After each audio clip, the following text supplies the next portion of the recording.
Hey guys, Jake Jacobek Knives. Figured I would give you guys a quick update of what's going on around the shop. You guys have probably been seeing a lot of random stuff from me lately here on IG. Most of that is just because I have been training for the Sniper Adventure Challenge and getting a new machine into the shop, and just took the opportunity over the summer to completely reorganize the shop and do a little bit different stuff. So I will kind of give you the grand tour and show you what we've been working on. Mind the wasps out here. They've been horrible this year, but giving a look around. Got the wire EDM out of the shop and tarped up temporarily out here. Haven't been using it much, so we had to move it to get the new machine into the shop. So, if anybody wants a wire EDM, got one for sale. Let me know.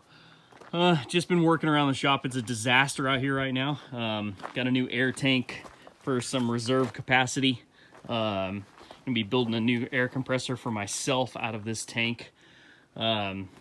So walking into the shop, kind of give you guys an idea of the restructuring and organizing that we've been doing.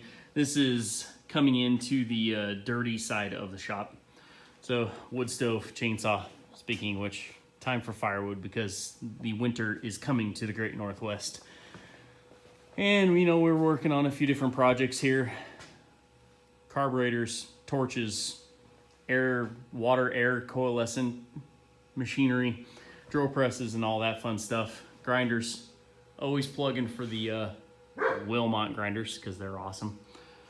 Surface grinding, tumbler in the insulated box, which is awesome because it keeps me from going completely insane from the sound of this stinking tumbler going day in and day out. So insulated foam is amazing for that. Just a little quick tip there.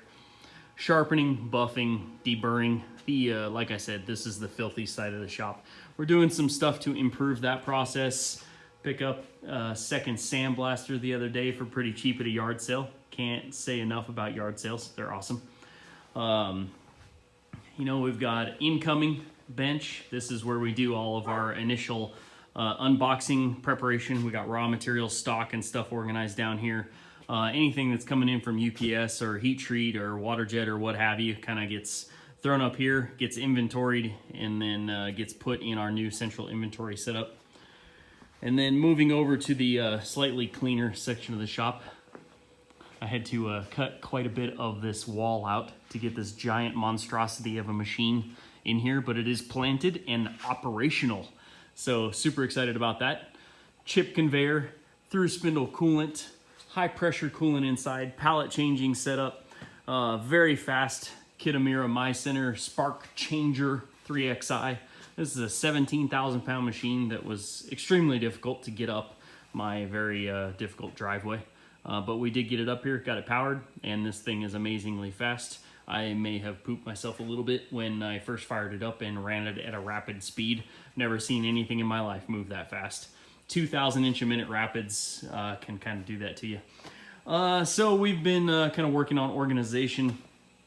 Just put together a new inspection cabinet here. This will be where we do all of our inspection on parts that come off the machine. So it's a mobile cabinet, so we can take it over to the two Tormachs that we have over in the corner, and then we can also use it here at the Kitamura. So we got, gauge plugs, go, no-go gauges, all of our inspection tooling. It's a little bare at the moment because I haven't moved everything over to it. Dial indicators, micrometers, calipers, granite surface plate, all that stuff will be on here so that we can do all of our inspection on the parts, make that easy. I'm trying to do my best to be somewhat lean manufacturer slash, 5S's or all that fun stuff, but it's a little difficult as a knife maker to switch over to that. And also, we run a lot of different stuff, so we're more like a job shop than a machine shop or a production environment. But at any rate, cabinets, we've got been putting in a lot of cabinets for chemicals and storage and stuff like that, kind of getting things out of view. All of our acid etching and anodizing stuff. And then, we've got a little bench here. We use this one mainly for axes. You got some Psalm 35 axes there. Sheaths that are molded and ready for axes once they're finished. And then we have this wondrous wondrous cabinet system that I built. This is our central inventory. This is awesome.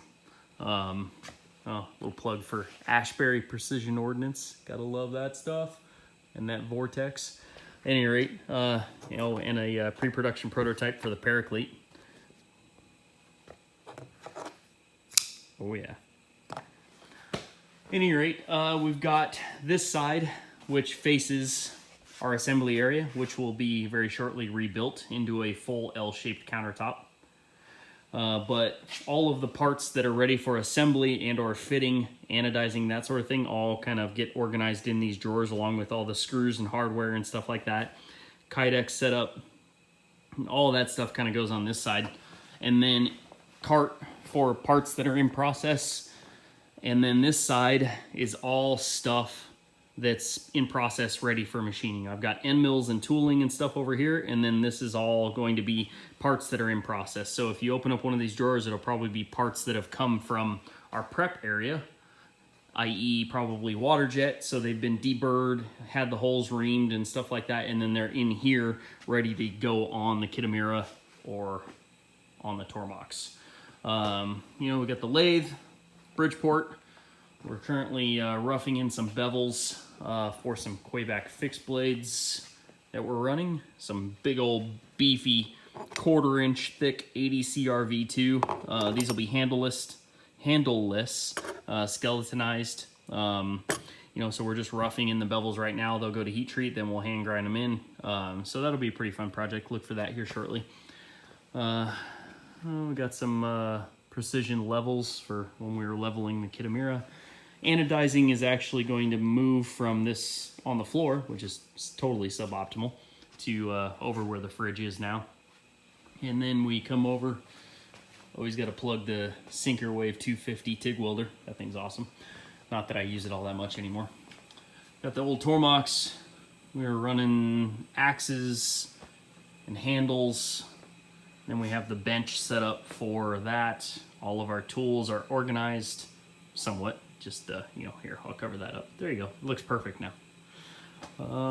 Then Tormach here. We're running some 3D machine clips for the Tradecraft Auto. We had a lot of requests for 3D machine clips instead of the wire clips, so we thought we would accommodate, so we're doing some 3D machine clips. And then rolling in here, this is assembly. Got 2 stations here for putting things together. Currently working on a couple of commission jobs for Damascus wrist cuffs. So just finishing this up. Needs to be etched, but Vegas Forge has gotten us some awesome random Damascus. So we're working on those. Had some breaker bracelet parts here left over from the run of those. Those went really quick. I was really excited about the breaker bracelet, being able to finally bring that back to, fruition, I guess is the right way to put that. I don't even know if I said that right. You can never have enough Dremels or 4-arm tools for doing deburring work. Gotta love putting blueprints up on the wall. These are always fun. Love me some NASA. And kind of working my way into the disaster of an office. Got a little bit of inventory sitting there, guns, random Glocks. Sitting over here, coffee is always necessary. Oh, Renshaw probe, love those. Oh, there's another Glock sitting there. And so this is the 3D machine clip.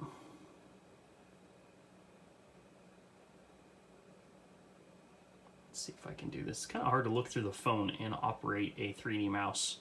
Never really done that before. So, pretty sweet 3D machine clip for the Tradecraft. So those will be available here real shortly. Let's open up here and let's let you take a look at the rebuild this guy and show you the Quebec slip joint. So pretty excited about this guy. We're working on this next. Very sleek, thin, 80 thousandths blade stock. It'll be about just over an 1/8 inch thick handles. It starts out at 530 seconds and then we machine it down quite a bit. Very sleek. It'll have a lanyard pin in the back. It'll be a 3 position, so it'll have a half stop. It'll be, let's see if I can make it so you can see this here real quick. So we'll have open position blade, and then, now it only has 1 blade, so when I open this up it'll show an additional blade in the closed position. And then this is the blade in the half stop position. So obviously it will only have 1 blade, at least for this one, but it'll have a full half stop, so that'll be awesome. And then I'm also working on a traditional 2-blade canoe / trapper style traditional slip joint, so that'll be pretty fun. And then I'm also going to be coming out with a mid-size Quebec flipper, so I figured you guys would be super excited about that. Oh, and that's, I say that's about it, but there's probably 100 other things that I don't have time to show you guys. But I figured I'd give you guys a good look into what we've been working on. So, thanks for watching, guys. Hope you guys have a great day. God bless.